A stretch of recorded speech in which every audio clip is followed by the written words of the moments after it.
भय सबको होता है, चाहे वह की हो या मनुष्य। वास्तविकता में मनुष्य भय को अपने साथ लेकर ही जन्म लेता है। तो इस भय से भय कैसा बुरा भाव होता, तो क्या इसे हम अपने साथ लेकर जन्म लेते हैं? वास्तविकता में हमें आगे बढ़ाने के लिए प्रेरित करता है।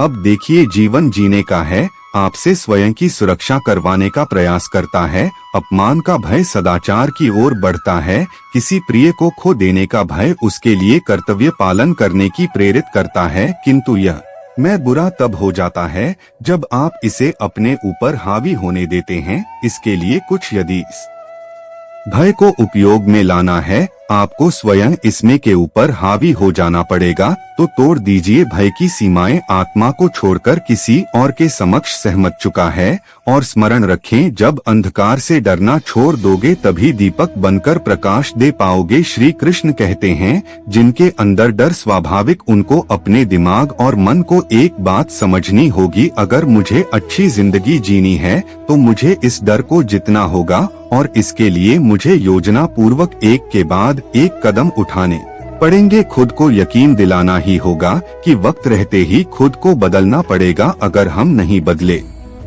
तो वक्त ने बदलने की कोशिश की तो बड़ी तकलीफ होगी। पहले आप खुद से सवाल कीजिए, क्या मैं डर की वजह से आगे नहीं बढ़ रहा? क्या डर की वजह से मुझे सफलता नहीं मिल रही? अगर आपका उत्तर हाँ है तो चलो डर के अंदर जाते हैं। हमें ध्यान से समझाना पड़ेगा हमें डर क्यों लगता है, क्योंकि हमारे अंदर आज तुम विश्वास की कमी है। फिर सवाल आता है, हमारे अंदर आत्मविश्वास क्यों कम है? क्योंकि जिस क्षेत्र में हम सफलता हासिल करना चाहते हैं, उसे क्षेत्र के बारे में हमारा ज्ञान अधूरा है। इसके लिए जिस क्षेत्र में सफलता हासिल करनी है, उसे क्षेत्र के प्रति जितना हो सके उतना अभ्यास करना है और ज्ञान हासिल करना है, जिससे हमारे अभी तक आत्मविश्वास और जिसे कुछ हद तक हमारा डर कम हो जाएगा। भगवान श्री कृष्णा, श्री काम को हमें नहीं करना है तो हम बहाने देखे काम में मन नहीं लगता, इसलिए उसे काम को बाद में करूँगा करके टाल देते। कामों को आगे धकेलना के लिए, काम नहीं करने के लिए। और जिस काम में मन नहीं लगता, ऐसे सभी कामों के लिए हम जो कारण खोजते हैं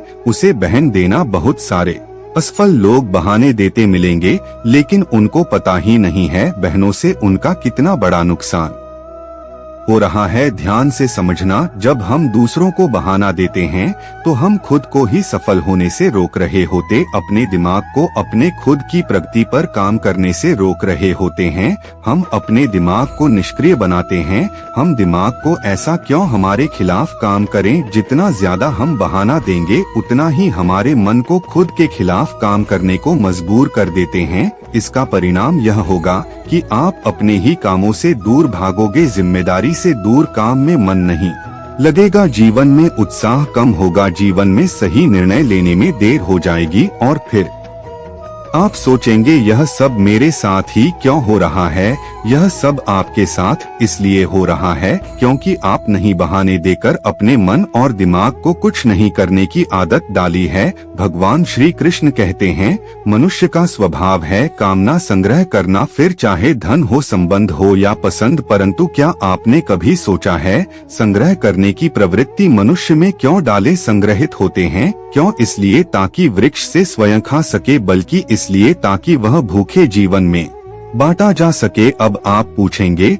और उसके बीजों को वातावरण में बिखेर देते हैं जिससे जन्म लेते हैं नए वृक्ष, उसकी जाती है, उसका गुण, उसकी मिठास अमर हो जाती है। मन बड़े ही विचित्र कृति है। यह मन शरीर के किस अंग में बसता है कोई नहीं जानता, किंतु संपूर्ण शरीर इस मन की इच्छा साकार करने के लिए प्रयास करता है।